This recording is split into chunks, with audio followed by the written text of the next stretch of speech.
YouTube, what it do? You are now rocking with your favorite online fitness coach, Coach Perk from athleticallybuilt.com, where we help you to become athletically built within 12 weeks. And I'm coming back at you with another video. And today's topic is the 5 biggest mistakes that you're making in the gym, newbie edition. So lock in, stay tuned, and I'll see you on the other side.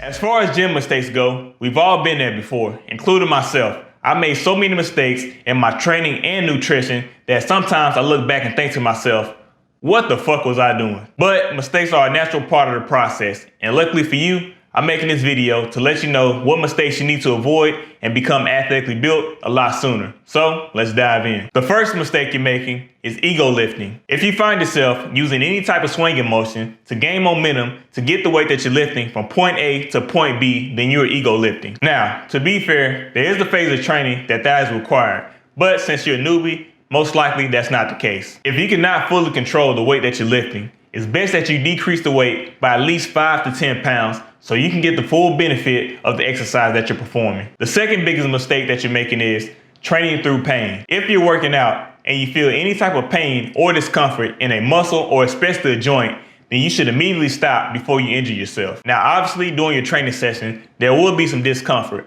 but it should not be so intense that you could end up injured. The third biggest mistake you're making is focusing on your favorite muscle group. Look, I know your favorite muscle group is important to you, but to become athletically built, you have to focus on all muscle groups in order to have better overall strength and have a more proportionate body. The fourth biggest mistake that you're making is not using full range of motion. Doing half reps will get you nowhere, and to be completely honest, it makes you look foolish. But as your online fitness coach, I'm here to let you know that by using full range of motion, you can build more muscle, especially on your compound lifts, because you're incorporating multiple muscle groups all at once. The fifth biggest mistake that you're making is resting too long. After you finish a set, it's okay to let your muscles recover, but that rest period should be no longer than 3 minutes if you're doing compound lifts and no longer than 2 minutes if you're doing isolation movements. There you have it, guys. The 5 biggest mistakes that you're making. Leave a comment down below. Let me know what your biggest takeaway is from this video,